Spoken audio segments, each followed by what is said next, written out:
New at 6, a special and important Army unit aimed at helping our wounded warriors is celebrating a milestone today. The Army's Warrior Transition Brigade started 10 years ago at the old Walter Reed campus in D.C. WUSA 9's Michael Quander has one man's story from the battlefield to the hospital. A lot of times I think when you're a soldier and you're deployed and fighting, you don't think about being injured. It's not something you let yourself think about. That's until it happened. I suffered an amputation of my left leg and injuries to my left arm as well. Lieutenant Colonel Bruce Ganaway stepped on a bomb in Baghdad back in 2007. I was, in a lot of ways, I knew I'd been injured, but I was also, once I figured out I survived the initial blast, knew I was going to be taken care of. He was flown to the old Walter Reed campus on Georgia Avenue, where the Warrior Transition Brigade was just starting. It's a program where Army leaders, medical staff, and families work together to give wounded warriors the medical and support services they deserve. It's a big turning point in your life. You're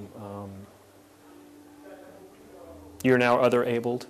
It is a life-altering event, and you have to decide what you're going to do and really decide that you want to get better. The unit helps brave men and women in their transition back into the Army or into a new civilian life. And one of the important things, I think, is it gives you the time to try. It's a safe place while you are still in recovery to try something, and even if it doesn't work, that's okay. Stop back, reassess, and try again.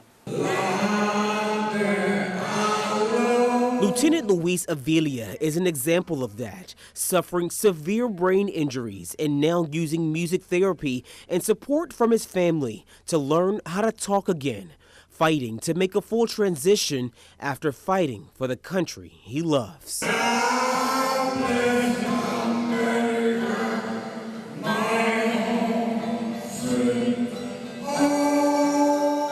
Reporting at the D.C. Armory, Michael Quander, WUSA 9. Despite injuries, many wounded warriors want to remain in the U.S. Army, and nearly half of the Warrior Transition Brigade soldiers return to duty.